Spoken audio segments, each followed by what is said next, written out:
Entonces, hablar de cáncer de testículo también es bien importante porque es súper agresivo y aquí lo más doloroso de todo pues es que da a jóvenes, ¿no? Y pues apenas van en la adolescencia, a veces 16, 18 años, 20.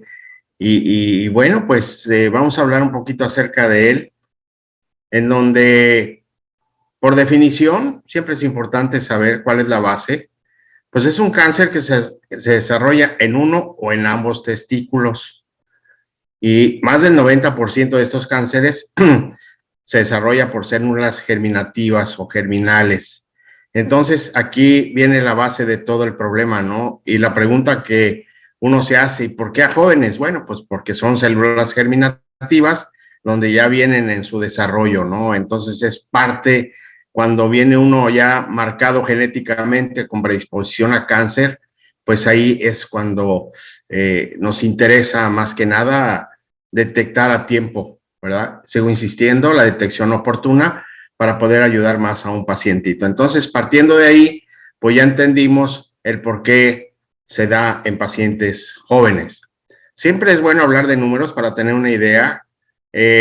Aquí nos dice, desde el punto de vista epidemiológico, que representa el 1% de la totalidad, ¿sí?, de las neoplasias del sexo masculino. Y aquí viene lo interesante, más del 95% corresponden a tumores originados por células germinales o germinativas. Obviamente hay otra rareza, porque acuérdense que los tumores, las neoplasias, se hacen de diferentes tipos de células y de ahí adquieren su nombre, de tal manera que el otro resto, que es el 5%, se reparten ahí, ¿verdad? El pastel entre los mesoteliomas, carcinomas, también que es muy raro, pero afortunadamente ocupan el 5% porque son demasiado agresivos, ¿no? Entonces vamos a ver algunas diferenciaciones de estas células, los tipos de cánceres que se da para tener una idea pronóstica, ¿no?, de nuestro paciente. Aquí es donde viene lo que yo les platicaba. El 80% de los casos ocurre entre los 15 y 34 años de edad. Entonces es gente joven, ¿verdad? Hemos visto, por ejemplo, el cáncer de próstata que se da arriba de la quinta década de la vida, en este caso, en pacientes más jóvenes. Yo he tenido casos donde también un pacientito me duró nada más 7 meses. Desgraciadamente llegan tarde y cuando llegan tarde pues ya trae metástasis, ¿no? Entonces, aquí otra de la frecuencia que se dé más es en la raza blanca y bueno, pues esto se debe prácticamente a la vida fetal, ¿no?, que tiene la carga androgénica y esto es mayor en la población negra. Entonces, eso hace que tenga cierta diferenciación o protección más la raza negra que la blanca. La incidencia mundial, pues no es así tan alta que digamos, es de 1 a 6 casos por cada 100,000, pero no por eso no le vamos a dar la importancia, ¿no? Todo pacientito que llegue con ustedes porque se detectó una bolita, algo raro en los testículos, siempre es digno de estudiar, ¿ok? Y acuérdense que vamos a estudiar los factores de riesgo, pero siempre hay que incidir en ese apartado. Traten siempre de indagar que por ahí exista alguna tendencia familiar. Y esto, pues, va a ser una carga negativa para el paciente en cuanto a cáncer se refiere. Los factores de riesgo, la criptorquidia ocupa el primer lugar.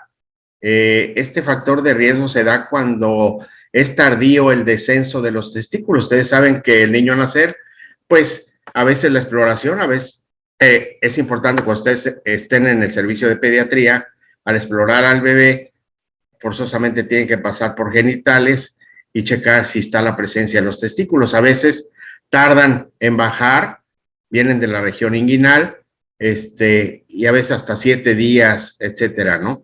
Pero hay quienes no tienen ese descenso y necesitan un procedimiento, a veces hasta quirúrgico, para que descienda uno o ambos testículos. Entonces, eso se llama criptorquidia. Otra, aquel pacientito que noten que traiga alguna anomalía congénita a nivel testicular, en el pene o también en los riñones. Eso es una marca de que el paciente pueda tener un riesgo de cáncer testicular. Hernias inguinales también se ha visto, ¿verdad?, que hay pacientitos que tienen tendencia como factor de riesgo. Obviamente, cáncer previo, a veces tenemos pacientes, por ejemplo, de 30 años, que nos relatan que a los 15 le detectaron un tumorcito y era cáncer, pero se lo resolvieron, entre comillas, y ahora viene con nosotros porque notó algo raro otra vez ahí. Entonces, puede recidivar, ¿verdad? Puede haber ese antecedente. Entonces, también ojo con eso para cuando tengamos un tipo de paciente de esas características. Obviamente, el que tiene mayor peso, pues es el heredofamiliar, que tenga antecedentes familiares de cáncer de testículo. Entonces, ahí tienen ustedes el checklist, ¿verdad?, de factor de riesgo para en un momento dado, ¿cómo se dice?, sospechar de que el paciente pueda traer un cáncer testicular.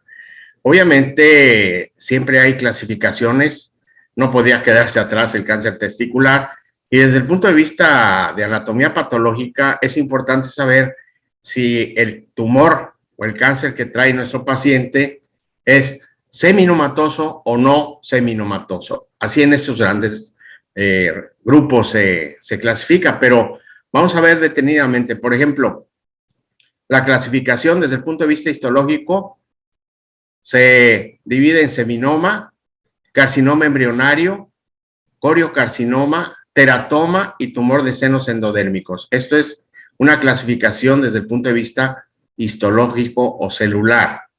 Y ya desde el punto de vista clínico está el seminoma puro, ¿verdad?, y el no seminomatoso, que venían siendo los tumores germinales, ¿no? Entonces, para que entendamos un poquito más acerca de esta clasificación, vamos a ver uno por uno para entender la agresividad que tienen. Cuando nos dan un reporte de biopsia, que nos digan qué tipo de cáncer es, eso nos va a hablar del pronóstico. Hay unos que tienen un pésimo pronóstico. Entonces, es ahí cuando desgraciadamente viene la impotencia de uno, ¿no?, que quisiera ayudar más, pero desgraciadamente el cáncer ya está avanzado.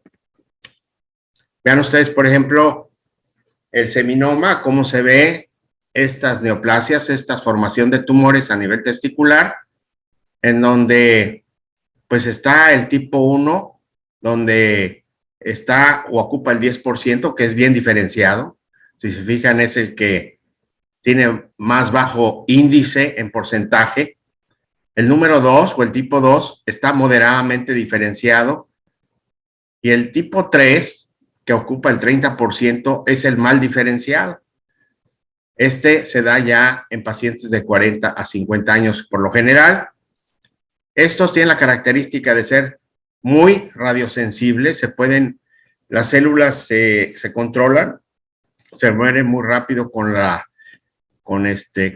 radioterapia, y el 30 al 40%, que esto es lo más dramático, tienen metástasis al momento del diagnóstico. Entonces, aquí les dejo el mensaje de la interpretación y sobre todo el diagnóstico oportuno que debemos tomar siempre en cuenta, ¿no? Entonces, esto nos va a servir para tener una idea. Obviamente hay tumores benignos también, pero a veces, por ejemplo, puede ser un varicocele, ¿verdad?, por decirlo, o un quiste, etcétera. Vamos a ver otras patologías que son similares, pero ahorita estamos hablando del cáncer, ¿verdad?, a nivel testicular. Y los no seminomatosos, estos, por eso es importante saber si son seminomas o no seminomatosos, porque estos, los no seminomatosos, tienden a crecer más rápido. Han de cuenta que están mixteados, tienen un gran compuesto de células, ¿verdad?, en donde esto los caracteriza. Imagínense, pues les da más power, más potencia. Mande.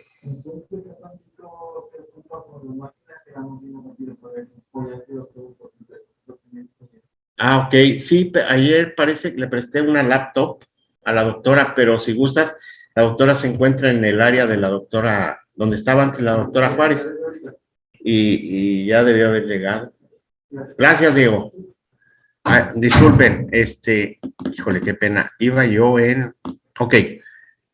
Entonces, los no seminomatosos, por eso es importante saber cuando les digan el reporte, si es no seminomatoso, pues hay que ponernos a temblar, ¿no? Porque dentro de ellos está una combinación de carcinoma embrionario, el coriocarcinoma y el teratoma, que es demasiado agresivo, ¿no? Por eso es importante siempre conocer los tipos de cáncer cuando nos den un reporte y obviamente pues se van a encontrar que el familiar, en este caso los papás, en caso de que se trate de un adolescente, pues les va a decir, ay doctor, y es maligno y cree que se va a curar y empieza a invadirnos de preguntas que a veces tenemos que dar una respuesta con evidencia, ¿no?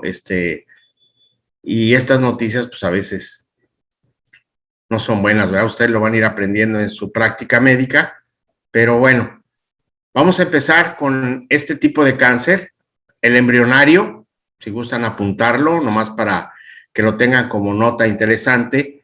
Tiene la característica de producir áreas de necrosis. Le encanta deshacer los tejidos a nivel del testículo y produce hemorragia. Es muy agresivo porque la tendencia es a invadir estructuras cercanas. Entonces agarra vascular y linfática. Imagínense, si se va por vía vascular, pues es un freeway donde va a llegar muchísimo más rápido a otros órganos que si fuera linfático. No por esto quiere decir que no sea maligno. La idea aquí es la rapidez con la que pueden llegar a otras áreas. Entonces, les presento el carcinoma embrionario, cuya característica es crear o producir necrosis y hemorragia.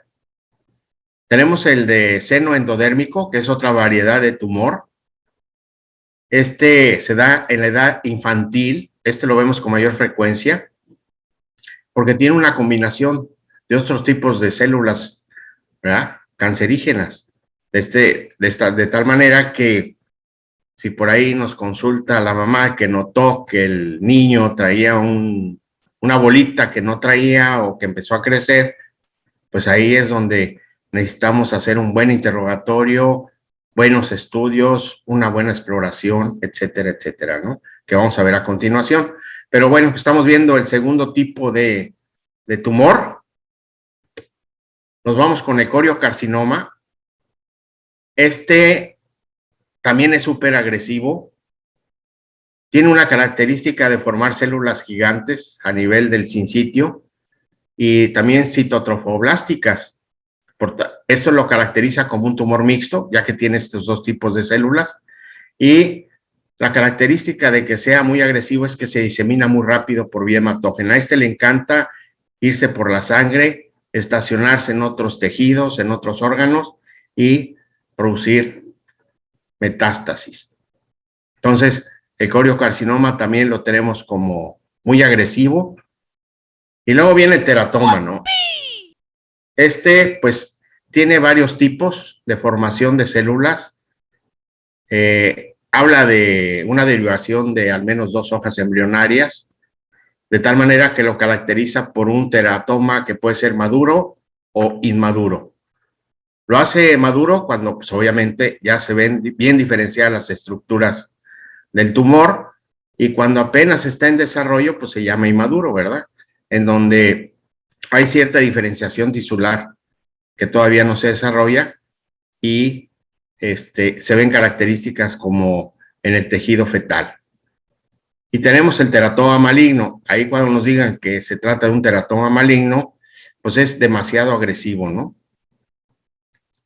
Tiene tendencia a desarrollarse como sarcoma o carcinoma. Entonces, imagínense un niño de 5 años, su pronóstico es muy malo, ¿no? Entonces, por más que le hagan, etcétera, pues el niño va a morir. Ese es lo doloroso, ¿no? De la oncología y de los cánceres, ¿no? ¿Alguna pregunta hasta aquí? ¿Algún comentario? Todo bien, Doc. Bueno, entonces, si se fijan, pues no trae así tanta letra y pero sí lo característico que pudimos rescatar para que ustedes lo tomen en cuenta y siempre recuerden la diferenciación o los tipos de cánceres que hay, ¿no? A nivel del tumor. Entonces, hablando ya de la diseminación, Por eso es importante saber si es seminoma puro o no seminomatoso, porque al puro, cuando nos digan que es seminoma puro, le encanta la vía linfática. A este le gusta viajar y se va por los ganglios pélvicos, luego se va atrás a los retroperitoneales, luego sube y llega a mediastínicos y hasta cervicales. Entonces, esa es la ruta que sigue el seminoma puro. Recuérdenlo, y se los voy a preguntar en examen. Es por vía linfática. Y el no seminomatoso, pues es característica por vía hematógena. Este llega muy rápido a hígado, pulmón o sistema nervioso central. Entonces, fíjense el patrón que sigue la diseminación de este cáncer, por eso lo hace demasiado agresivo, ¿no? ¿Ya lo tienen? Ya. Sí, doctor. Ya, doctor. Bueno, llega el momento de la clínica, ¿verdad? Que es la que siempre también nos ha interesado mucho, porque es el momento de la exploración. Aquí quiero que le pongan un asterisco y lo subrayen. El crecimiento es indoloro. De 4 a 6 meses de evolución, el paciente no va a tener molestias. Por eso es que a veces no les da importancia. Ya cuando empieza el piquetito, el dolorcito, la incomodidad, es cuando acuden con nosotros. El 33% de los pacientes, ¿verdad? La manifestación que tiene es secundaria a un foco metastásico. Entonces, ahí nos está diciendo, ojo, cuando ya llegue un paciente con síntomas, sospechen que ya hay metástasis, tenemos que irnos más a fondo, a tratar de rastrear, esa es la palabra, en busca de células malignas instaladas en otros órganos o en otras partes del cuerpo. Lo que muchas veces también manifiesta el paciente es que vienen con nosotros o acusan una sensación de pesantez a nivel de la bolsa escrotal, de los testículos, ya sea al caminar, al sentarse. No, hombre, doctor, tengo una incomodidad, siento ahí como que algo me pesa. Pues es ya parte del proceso neoplásico del paciente. Y acuérdense, ya después de 6 meses puede iniciar con dolor el paciente. Entonces, eso nos recuerda un poquito la clase pasada, donde vimos el carcinoma de próstata, que en los inicios es indoloro, ¿verdad? No causa molestia. De ahí, vuelvo a recordarles la importancia cuando hagamos el interrogatorio en antecedentes, siempre buscar factores de riesgo, no pasarlo por alto y no darle la importancia. Aquí va a estar la clave del éxito que tengamos como clínicos para poder hacer un diagnóstico oportuno. ¿Ok? ¿Ya lo tiene? Sí, doctor. Bien. Ahora, como ya dijimos, cuando ya empieza el dolor y las manifestaciones, pues es que ya hay focos metastásicos. En este caso, el paciente puede acusar una lumbalgia, una molestia en espalda, o puede haber una molestia abdominal y a veces nos podemos ir con la finta, ¿no? Y pensar que es un problema propiamente del tubo digestivo y no, es una metástasis, ¿no? O puede ser en ambos. Cuando ya hay a nivel retroperitoneal o a nivel hepático, ¿verdad? Siempre es importante que nosotros rastreemos adenomegalia, siempre exploren ganglios a nivel inguinal, a nivel axilar, etcétera, ¿no?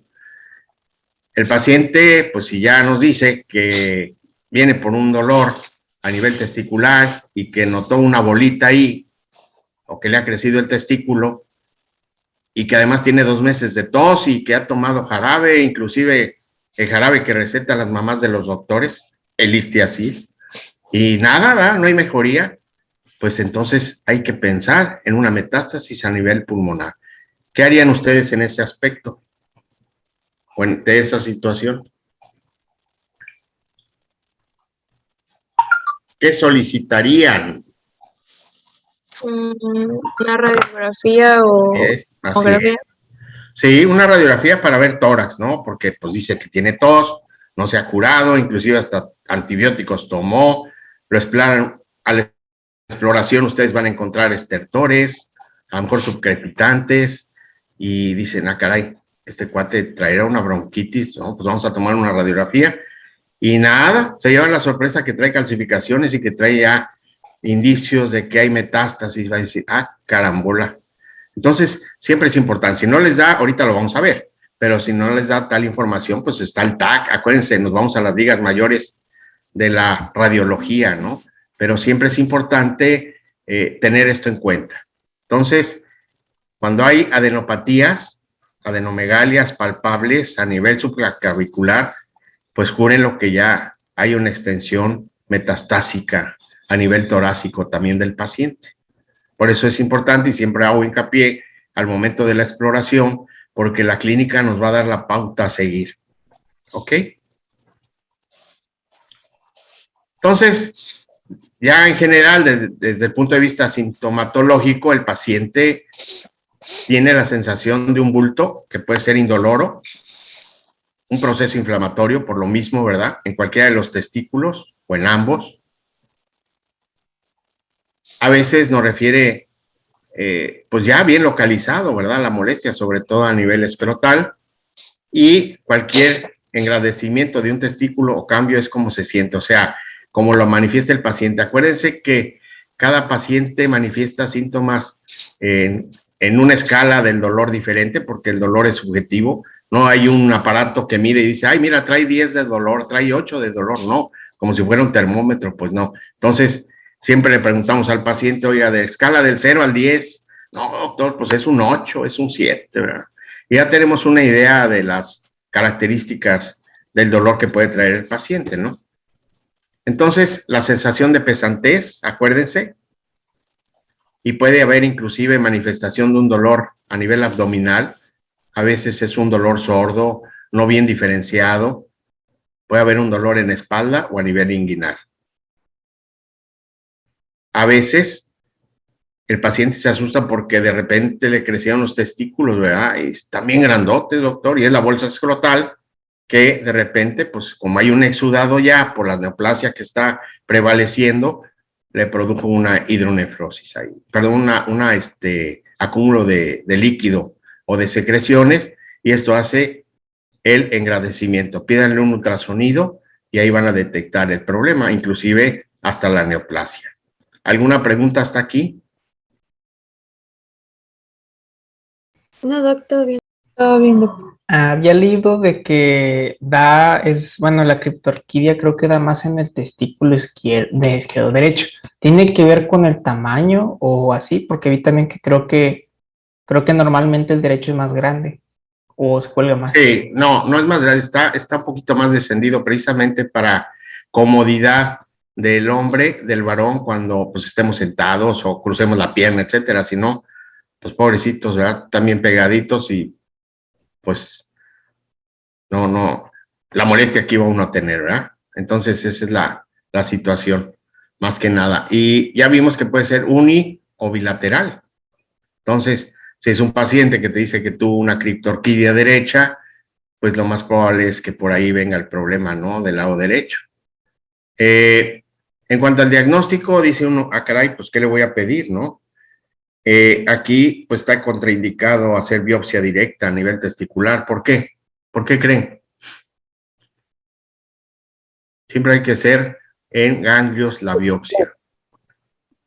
Porque se puede diseminar por los ganglios en caso de que Sí, más que nada por vía hematógena, hija, porque si pinchamos mal o pues se hace por aguja la biopsia, ¿verdad? Al menos que se haga ya una cirugía para tratar de sacar y obtener parte del tejido, ¿no? Entonces ahí sí nos aseguraría.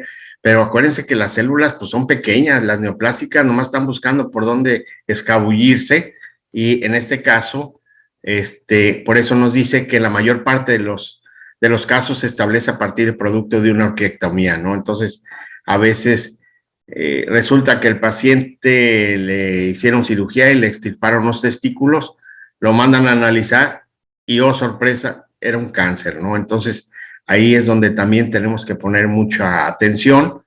Y abajo, pues nos dice que si el tumor testicular, perdón,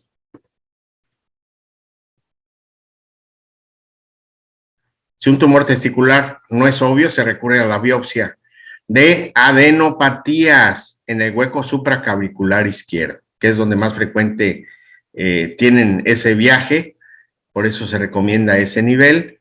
Y bueno, pues hay estudios de gabinete también, ¿verdad? Hay marcadores tumorales, como vamos a ver ahorita, para poder diagnosticarlo. ¿Ok? Entonces, sí hay manera de poder hacer un diagnóstico certero y sobre todo, pues saber si es seminomatoso o no seminomatoso. ¿Qué característica tiene el seminomatoso? ¿Por qué establecimos esa importancia? Porque dice que va por vía linfática. ¿Porque va qué, perdón, Poli? Por vía linfática. Exacto. ¿Y el no seminomatoso? Por vía hematógena. Hematógena. Eso es lo que quiero que siempre recuerden, ¿ok? Entonces, pues sí, gracias a Dios, el laboratorio nos puede ayudar. Hay marcador tumoral. Este es más fidedigno. Acuérdense que hablamos del famoso antígeno prostático.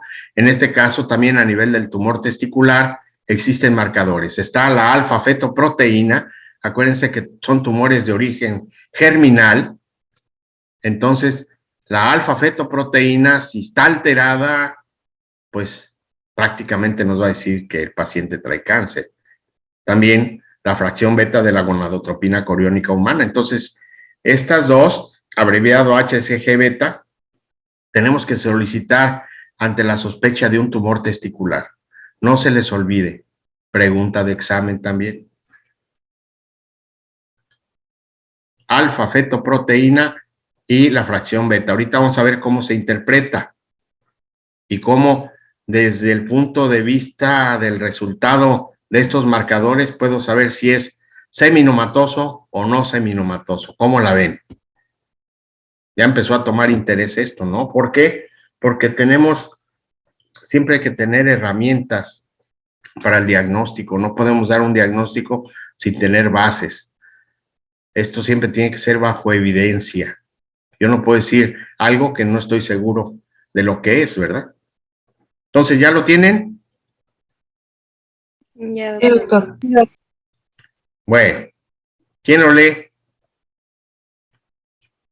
Por favor. ¿Puedo? Cualquier, ¿Sí? Adelante, Pati. Compañera. Órale, Pati. No, hombre, Pati. cualquier tumor, crecimiento testicular o presencia de enfermedad metastásica en el varón joven debe considerarse como cáncer de testículo hasta no demostrar lo contrario. Yo volé. Es lo que siempre hemos tratado de inculcar en ustedes, ¿no? Piensa mal y atinarás. En este caso, pues nada pierdes con descartar un cáncer a que si no hubieras pensado que fuera un cáncer y nomás lo viste en forma superficial, no le hiciste ni marcadores tumorales, que sería un pecado gravísimo. Entonces, hay que pensar siempre eso, ¿no? Hasta que no se demuestre lo contrario, es cáncer, ¿sale? Entonces, obviamente, pues hay que pedirle una biometría hemática al paciente, una química sanguínea, medir el calcio. ¿Por qué? Porque obviamente, acuérdense que las neoplasias tienden más a absorber calcio, entonces tiene mayor demanda, por eso es que siempre vamos en busca de calcificaciones, ¿verdad? A nivel pélvico, etcétera, etcétera, ¿no? Y está las pruebas funcionales hepáticas, por aquello de, si es no seminomatoso, lo más probable es que ya haya un problema a nivel hepático, a lo mejor a la exploración encontramos ahí un poco de hepatomegalia, y esto pues es obvio también para descartar que por ahí no vaya a ser que ya se haya diseminado el cáncer a nivel hepático y que vamos a encontrar alteraciones en las pruebas funcionales, ¿verdad? Entonces, ese sería lo básico, aparte de los marcadores tumorales. ¿Cuáles son los marcadores tumorales? Alfa-fetoproteína y HCG. La gonadotropina coriónica, fracción beta. Exacto. Muy bien, chicos. Entonces, vamos viendo este tema paso a paso y fíjense cómo nos va llevando, ¿no? Ahorita vamos a ver ya ciertas imágenes, radiografía, etcétera, ¿no? Pero bueno, pues esto es lo que viene después de la clínica para decir con qué me sostengo para el diagnóstico, ¿no? Y bueno, pues llega el resultado del laboratorio. Obviamente, También nos recomiendan por ahí el DHL, que se puede hacer como un valor pronóstico, la deshidrogenasa, pero prácticamente la alfa-fetoproteína y la HCG son las que tienen más características en relación al tumor. ¿Por qué? Porque son células, es un tumor de células. Tumor de células. Germinativa. Exacto.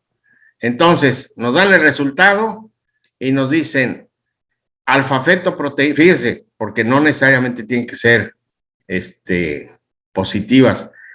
Nos dice alfa-fetoproteína negativo y la HCG negativa, se trata de un seminoma puro. ¿Por qué? Porque no las altera. En cambio, el no seminomatoso sí. Puede ser alguno de ellos dos. Por ejemplo, puede venir el alfa-feto positiva y la HCG negativa.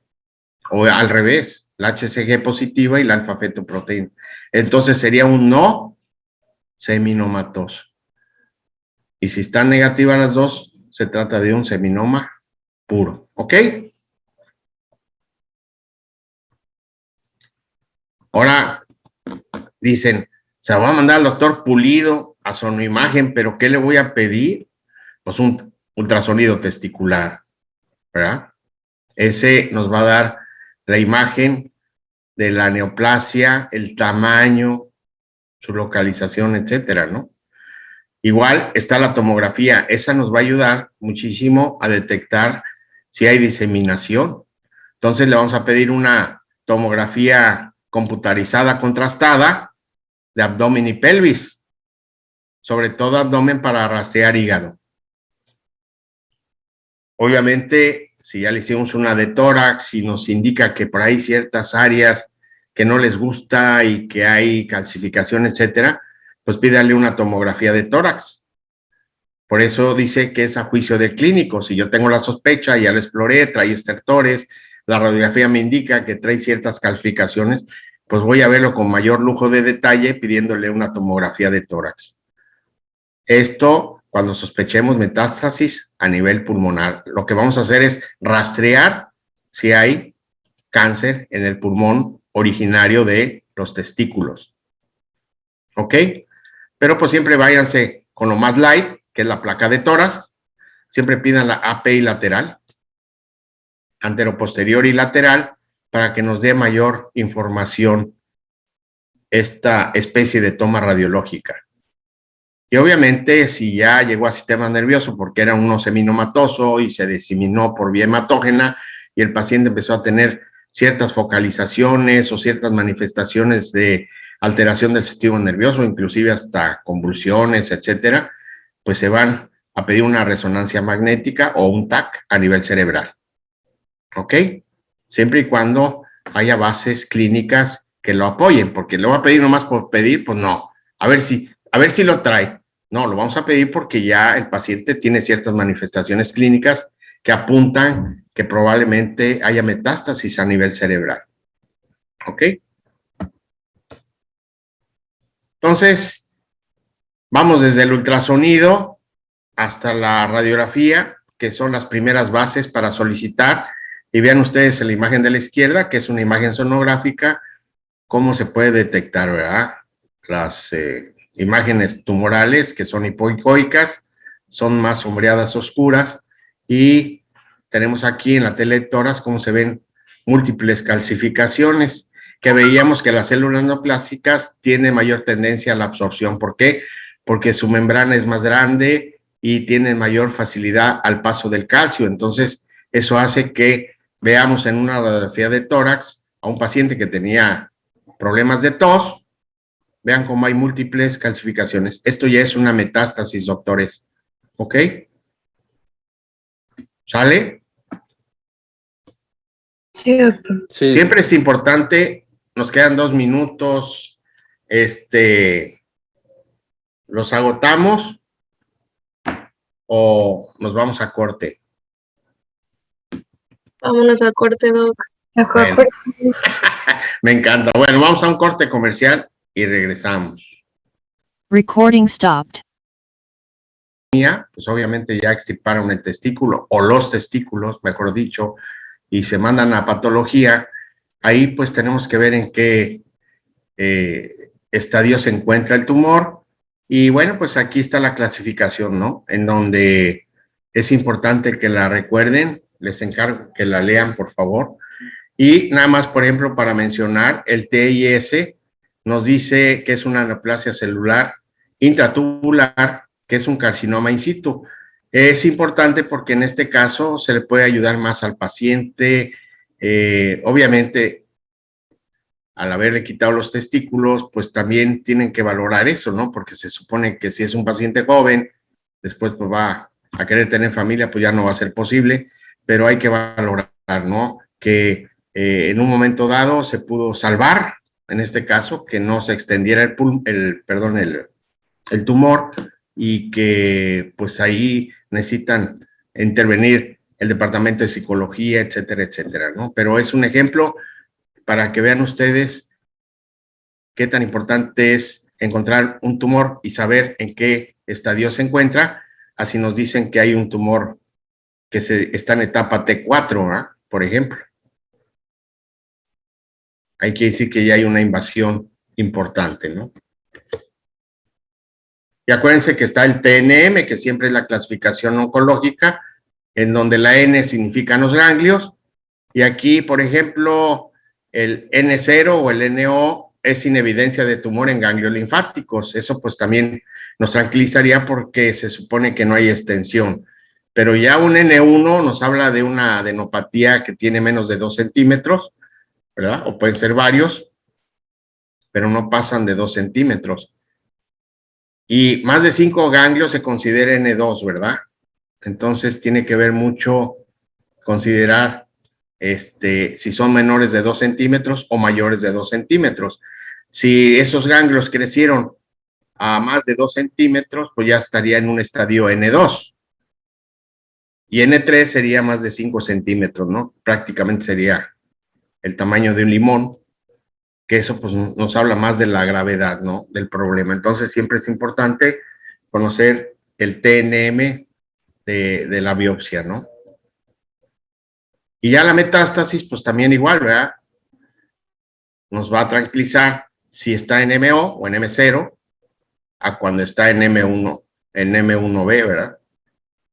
Entonces, siempre es importante conocer el TNM, ¿ok?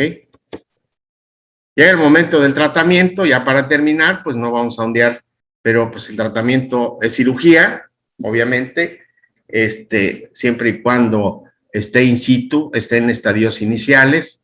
Ya si hay metástasis, pues la cirugía, pues como que ya le van a quitar los testículos, pero pues de nada va a servir porque ya está expandido el tumor a otras regiones, ¿no? Ni modo que le estén quitando pedazo a pedazo en todo el cuerpo, ¿no? Entonces, sí es importante siempre conocer el estadio en el cual se encuentra instalada la neoplasia.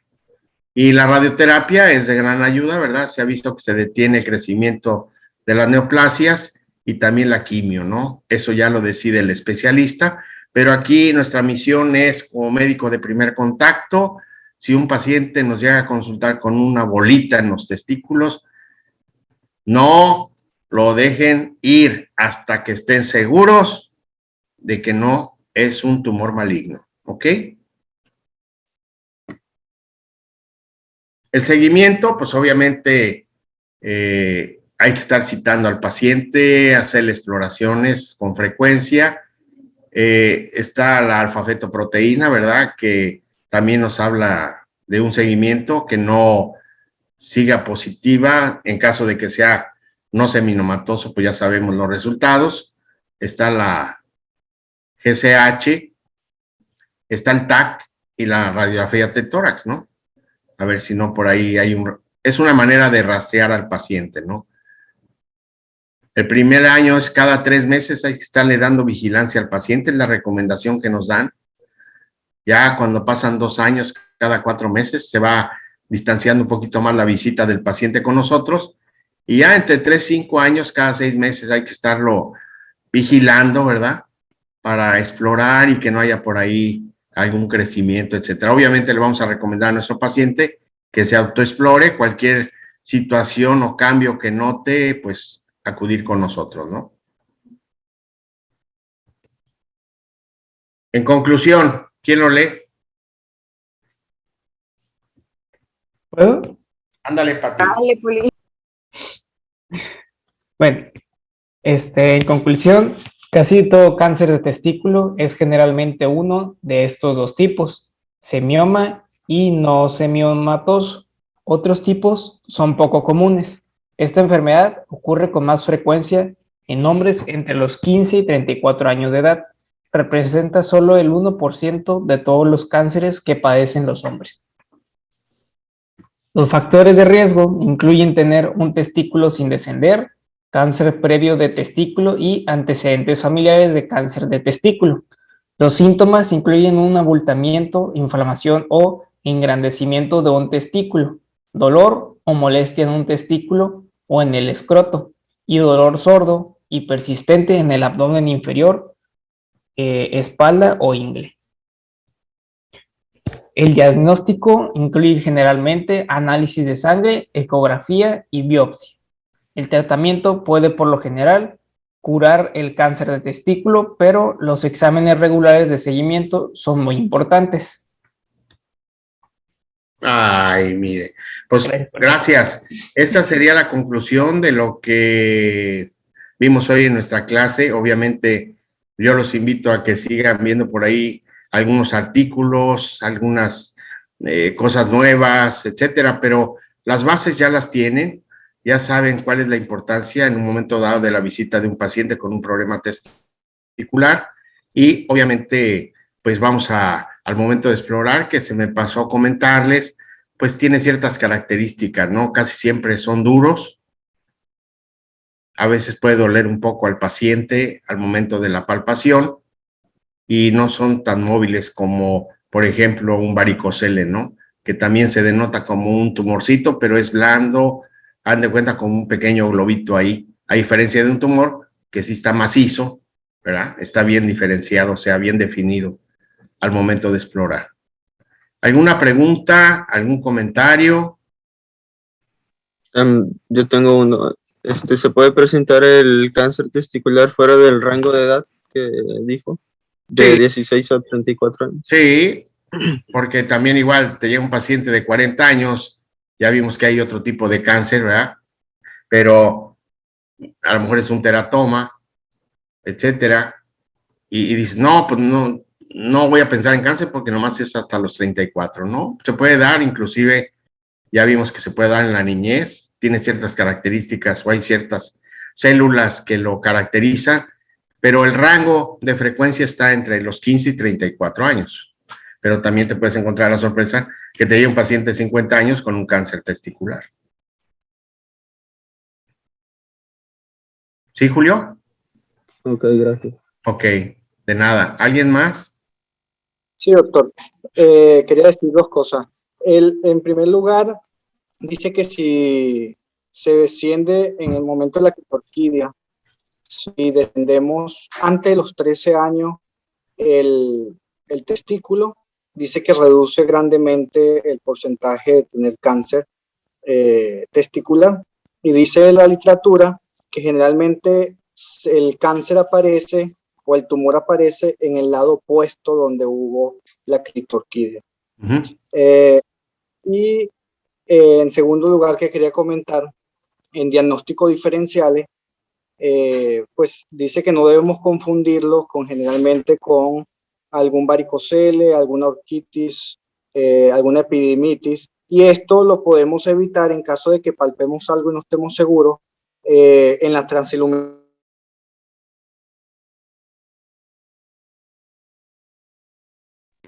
Parece que se le cortó ahí. ¿Sí me escucha? Sí, tuviste problemas ahí de interferencia.